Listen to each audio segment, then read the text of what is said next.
we could accord parliamentary courtesy to the Vice President and approve her office budget swiftly. Mr. Chair, distinguished colleagues, and to Vice President Sara Duterte, good day. Mr. Chair, I just want to express my strong support for the proposed budget of the Office of the Vice President for 2026.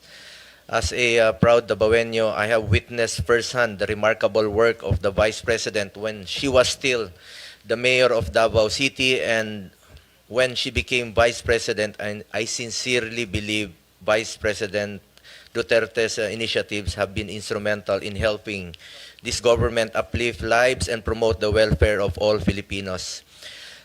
Tiwala po ako sa ating Vice Presidente at sigurado po ako na nagagamit po ang pondo ng bayan sa tama. Sa totoo lamang po, matagal po ako nagtrabaho kay former President Duterte at naabutan ko po nung siya po ay naging Vice Mayor ng Davao, si Vice President Sara. Kung stricto po si dating Mayor, dating Pangulong Duterte sa panggobyerno, mas stricto po si VP Sara. At alam ko pong magagamit talaga ang pondo para sa pantulong sa ating mga kababayan, kesa naman po napupunta lang sa flood control, nagatasan po ng ilang mapagsamantala. Sa mga nakaraang taon, nagkaroon ng OBP na mga programang nagbibigay ng tunay na benepisyo sa ating mga mamamayan. From medical assistance to relief operations, educational support, pangkabuhayan programs at libreng sakay among others. Sa totoo lamang po itong libreng sakay ay atin rin po itong sinusuportahan in my own small way po.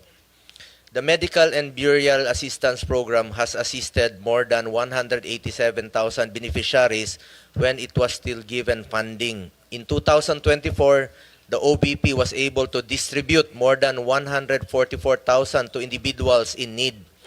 The Magnegosyo Taday program has given entrepreneurial opportunities such as livelihood assistance and training programs to various marginalized individuals and groups. The OBP has always stood ready to assist during disaster relief operations, having able to provide relief goods to disaster-stricken areas and assist more than 200,000 individuals.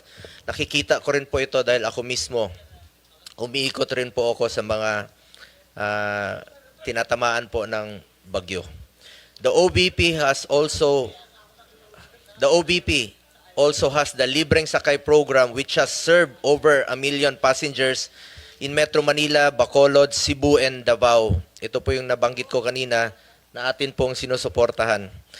For this year, 2025, we push to restore the funding. For the record lang po, Madam Vice President, meron lang po akong ibabanggitin sa inyo. For this year, ibig sabihin ito po yung last year na budget deliberation. Gusto ko lang po ipakita sa screen yung 2025 NEP ninyo na proposed budget. Sandali lang po, ma'am. Gusto ko lang i-share po sa inyo. 2025.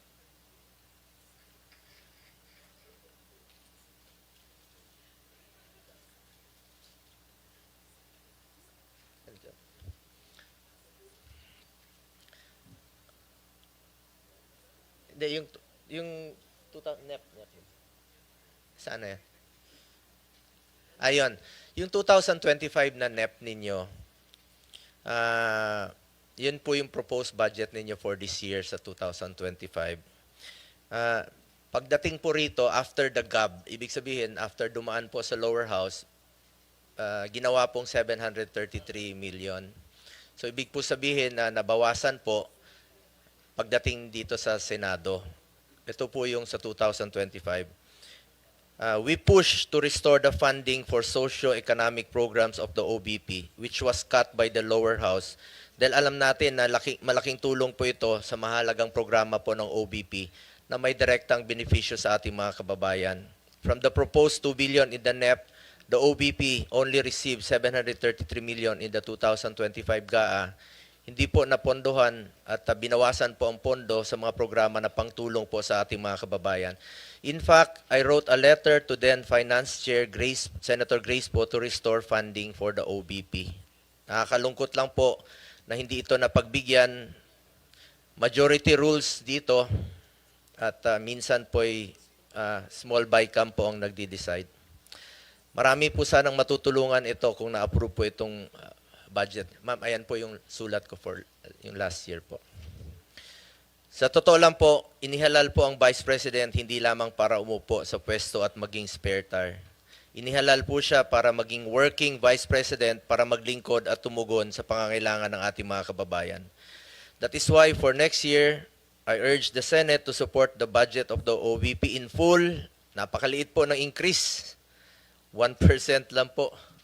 Pero alam naman natin na marami pong matutulungan. Kung pwede lang po, Mr. Chair, kung allowed po ito, bawasan po ang budget ko sa opisina sa Senado. Kahit konti, ilagay na lang po sa OVP.